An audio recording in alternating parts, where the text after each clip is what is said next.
जितना अत्याचार इस दुनिया में दलितों के ऊपर हुआ है ना, इतना अत्याचार दुनिया में किसी के भी ऊपर नहीं हुआ।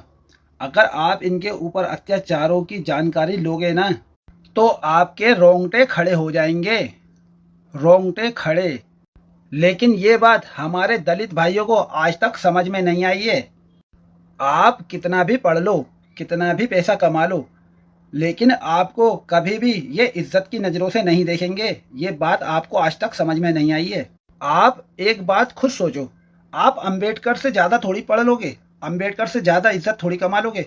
अरे इन लोगों ने अंबेडकर को इज्जत नहीं दी, तो तुम्हें कहाँ से मिल जाएगी। उन लोगों के अंदर आज भी इस बात का गुस्सा है कि अंबेडकर को इतना बड़ा पद कैसे मिल गया। आज भी ये अंबेडकर से नफरत करते हैं, अंबेडकर वादियों से नफरत करते हैं।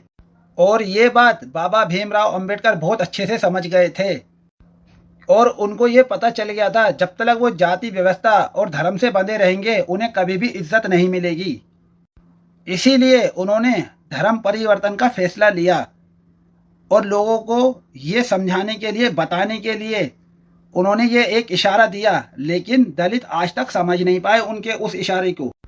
मुसलमान दलितों पे हुए अत्याचार को बहुत अच्छे से और करीब से जानता था, इसलिए मुसलमान ने कभी भी बाबा भीमराव अंबेडकर के खिलाफ खड़े होने का फैसला नहीं लिया, बल्कि उनका साथ दिया, आरक्षण में उनका साथ दिया। कभी उनके आरक्षण के खिलाफ नहीं गए, कभी उनके विकास के बीच में बाधा नहीं डाली। लेकिन ये लोग शुरू से बाबा भीमराव अंबेडकर के खिलाफ थे, उनकी सोच के खिलाफ थे।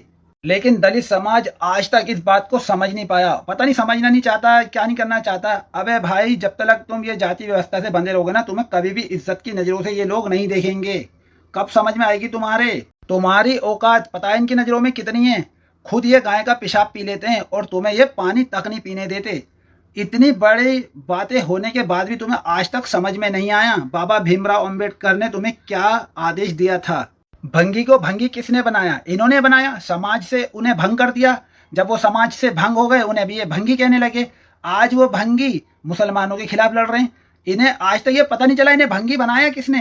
तो भाई, मैं अपने सभी वाल्मीकि समाज भाई से और दलित समाज भाई से ये कहना चाहता हूँ कि इनके चक्करों में मत आओ। ये सारे भी बुरे नहीं है, ब्राह्मणों में, ऊंची जातियों में अच्छे लोग भी हैं। सोच बदल गई ये लोगों की। लेकिन जो सरकार में बैठे हैं, उनकी सोच आज भी तुम्हें गुलाम बनाने वाली है।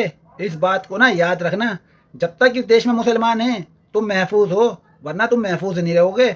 ये बात तुम्हें समझ जानी चाहिए। आपको हर तरीके से समझा दिया, बाबा भीमराव अंबेडकर ने हर तरीके से आपको समझा दिया, इशारा दे दिया, सब कुछ दे दिया कि ये जाति व्यवस्था से जब तक तुम बंधे रहोगे ना, तुम कभी भी इज्जत नहीं पाओगे। आज भी तुम देख लो। अगर अपनी वैल्यू जाननी है ना कि ये तुम्हारी वैल्यू कितनी रखते हैं, कभी इनकी सोसाइटी में जाना। आप भले ही कितने भी पढ़े लिखे हो, आपको ये कभी भी इज्जत की नज़रों से नहीं देखेंगे। आज भी अगर आपको यकीन ना हो तो इनकी सोसाइटियों में जाओ, तब पता चलेगा। तुम आज भी 21वीं सदी में भी गांव देहातों में तुम्हारे दलित समाज के लोगों को चरपाई पे बैठने नहीं देते। ये लोग पानी तक नहीं निकालने देते, घोड़ी पे चढ़ने नहीं देते। कब समझोगे यार? बहुत टाइम हो गया, अब तो समझ जाना चाहिए था तुम लोगों को। और ऐसा नहीं है कि तुम्हारे पास ये खबरें नहीं आती, आती हैं। बहुत सी खबरें तो दबा दी जाती हैं, लेकिन फिर भी खबरें आती हैं थोड़ी थोड़ी। तो भाई, अब तो समझ जाओ यार। तुम्हें गुलाम बनाने के लिए ये लोग तुम्हारा ही इस्तेमाल करते हैं मुसलमानों के खिलाफ। समझ रहे हो ना? तुम्हें गुलाम बनाने के लिए, क्योंकि मुसलमान तो लड़ मर जाएगा, तुम्हें, इनको पता है। लेकिन तुम्हें गुलाम बनाना चाहते हैं ये। अब फैसला तुम्हारा है। तुम्हें इनका मोहरा बन के इनका गुलाम बनना है, या बाबा भीमराव अंबेडकर के संविधान को जिंदा रखना है। ये तुम्हारा फैसला होगा। अगर मेरी बात आपको सच्ची लगी, अच्छी लगी, वीडियो को लाइक करें, कमेंट करें और शेयर करें। ये कोई मामूली बात नहीं है, तुम्हारी आंखें खोलने के लिए ये वीडियो बनाई है।